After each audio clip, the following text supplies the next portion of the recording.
بسم اللہ الرحمن الرحیم، السلام علیکم، welcome back to my YouTube channel. آج ہم آئے ہیں نئے ٹاپک کے ساتھ۔ آج کا ہمارا ٹاپک ہے شوہر سے بات کرنے کے آداب۔ اکثر بیویوں کو یہی نہیں پتہ ہوتا کہ شوہر سے بات کیسے کریں، اس کے دل میں جگہ کیسے بنائیں۔ تو آج دیکھیں گے شوہر سے بات کرنے کے آداب۔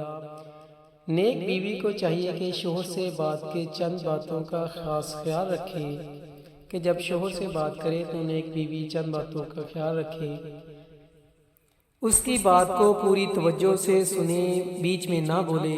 کہ جب ہسبینڈ آپ کو کوئی بات کہہ رہا ہو تو اس کی بات کو فل ایکٹیو ہو کے سنے، درمیان میں کوئی بات نہ بولے۔ جب بات پوری ہو جائے اور پھر کوئی بات سمجھ نہ آئی ہو تو پوچھ لے، کیونکہ بیچ میں بولنے سے اکثر بات کا رخ کہیں سے کہیں نکل جاتا ہے اور بات کا مقصد بھی فوت ہو جاتا ہے۔ کہ جب ہسبینڈ آپ کو بات کر رہا ہو تو آپ اس کی بات کو سنیں، لیکن اگر سمجھ نہ آئے تو بات کے اختتام پہ اس سے کوئی بات پوچھ لیں۔ درمیان میں بولنے سے بات کہیں سے کہیں نکل جاتی ہے، جو مقصد ہوتا ہے ہسبینڈ کا بات کرنے کا یا سمجھانے کا، وہ ختم ہو جاتا ہے۔ پھر کبھی تو کا لفظ استعمال نہ کرے، بلکہ ہمیشہ آپ کا لفظ استعمال کریں۔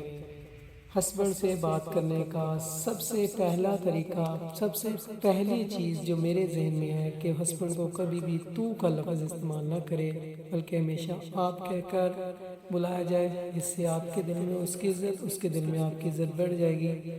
امید آپ لوگوں کو یہ بات اچھی لگی ہوگی۔ اگر اچھی لگی ہے تو چینل کو لائک اور سبسکرائب کریں۔ ملتے ہیں اگلی ویڈیو میں۔ تھینک یو، اللہ حافظ۔